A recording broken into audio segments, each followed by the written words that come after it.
Hi అండి, welcome back to our channel food on village. అందరికీ నమస్తే అండి. ఈరోజు మనము రొయ్యల కర్రీ చేయబోతున్నాం. అదేనండి, ప్రాన్స్ అంటారు కదా, పచ్చి రొయ్యలు. ఈ పచ్చి రొయ్యలు నేను ఒక హాఫ్ కేజీ తీసుకొచ్చిన. హాఫ్ కేజీ రొయ్యలు తీసుకొచ్చిన.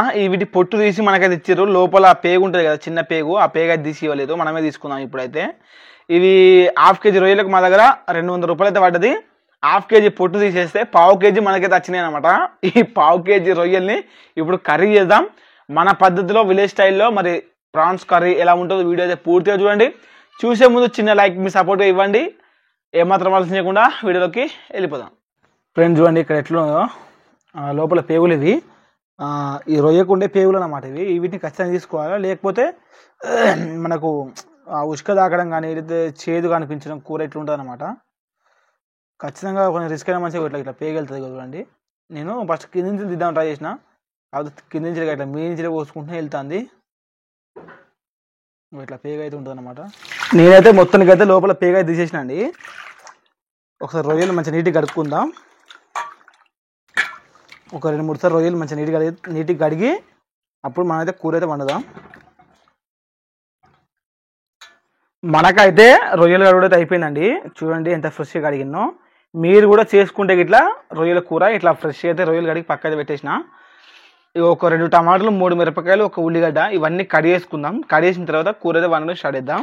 మొత్తానికి అయితే ఉల్లిగడ్డ, మిరపకాయలు, టమాటా మొత్తం కడిగేసినాం కదా. ఇప్పుడు కూర అయితే వండడం స్టార్ట్ చేద్దామండి. ముందుగా 2 టేబుల్ స్పూన్ దాకా ఆయిల్ పోస్తానండి. తర్వాత ఉల్లిగడ్డలు, మిరపకాయలు వేసేస్తాను.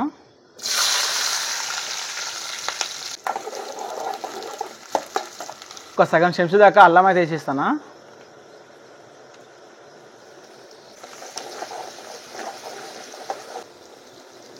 కొద్దిగా అంతా పసుపు అయితే వేసేస్తాను. తర్వాత మనం ముందుగా కడిగి పెట్టుకున్న రొయ్యలనే కదండి, రొయ్యలు అయితే వేసేస్తాను.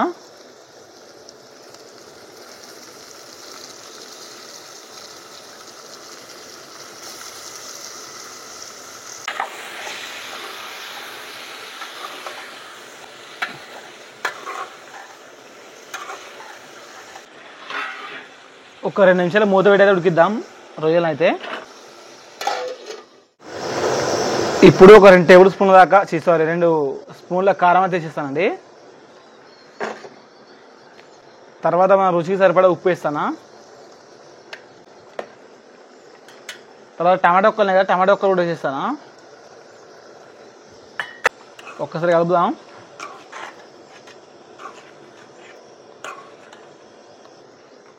మూత పెట్టి ఉడికించుకోవాలి. ఒకసారి చూసుకుందామండి. మనకు ముక్క టమాటా ముక్కలున్నాయి కదా, టమాటా ముక్కలు అయితే మనకు ఇప్పుడు ఉడికినాయి. చూడండి ఒకసారి, టమాటా ముక్కలు మనకు మొత్తం అయితే ఉడికినాయి కదా. ఇప్పుడు ఇందులో వాటర్ అయితే యాడ్ చేసుకోవాలన్నమాట.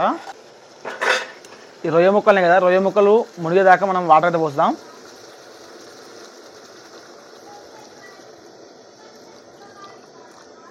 ఓకే అండి, ఇప్పుడు ఈ వాటర్ మొత్తం దగ్గరికి వచ్చిన తర్వాత మనకైతే కూర రెడీ అయిపోద్ది. ఇవన్నీ మనకు ఈ వాటర్ మొత్తం దగ్గరికి అయితే రావాలన్నమాట. మొత్తం ఇనకాలి. ఇనికిన తర్వాత మనకు కూర అయితే రెడీ అయిపోతుంది అనమాట. అంచేదాకా మంచి దీన్ని మూత పెట్టి ఉడికిద్దాం. మనకు ఇట్లా వాటర్ అన్ని దగ్గరికి వచ్చేసినాయి కదా. ఇప్పుడు కొద్దిగా మసాలా అయితే యాడ్ చేసుకుందాం. ఇందులోకి కొద్దిగా అంతా గరం మసాలా అయితే యాడ్ చేస్తాను.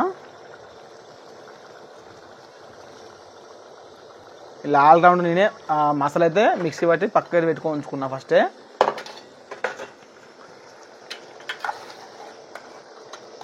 అయిపోయింది కూర. కొత్తిమీర ఉంటే కొద్దిగా కొత్తిమీర కూడా యాడ్ చేసుకొని, మన దగ్గర కొత్తిమీర అయితే లేదు. ఇప్పుడు నేనైతే స్టవ్ అయితే ఆఫ్ చేసేస్తా. ఇక ఓవరాల్గా చూడండి మామ, మనకైతే రొయ్యల కర్రీ ఎలా ఉందో చూడండి. ఇప్పుడు ఈ కర్రీ మనం టేస్ట్ అయితే చూద్దాం. స్మెల్ అయితే అదిరిపోయింది. మన టేస్ట్ ఎలా ఉందో మీకు అది చెప్తా ఇప్పుడు టేస్ట్ అయితే చూసి. ఇప్పుడు మనం టేస్ట్ అయితే చూద్దాం మామ. రొయ్యలతో మనకైతే పర్ఫెక్ట్గా ఉడికినాయి. మినిమం 1/2 అవర్ దాకా ఉడికించిన కూరనైతే.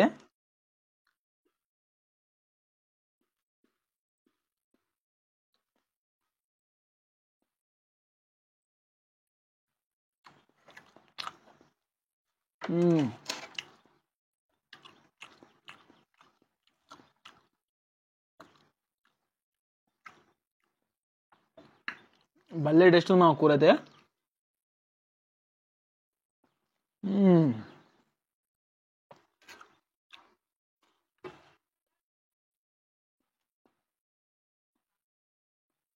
సూపర్. చూసి కదా మామ, మీరు కూడా ఎప్పుడైనా రొయ్యలు తీసుకొచ్చుకుంటే ఇదే పద్ధతి ప్రకారం చేసుకొని తినండి. కూర అయితే అద్దరిపోయిన టేస్ట్ అయితే. మీరు ఒకసారి ట్రై చేయండి, మీరే మళ్ళీ కామెంట్ చేస్తారు. ఎక్కువ ఓవర్గా మసాలా లేకుండా, ఎక్కువ ఏది పడతా లేకుండా ఇట్లా సింపుల్గా చేసుకుంటే టేస్ట్ మంచిగా ఉంటుంది. ఇంతే మామ ఇవాళ రెసిపీ అవుతుంది.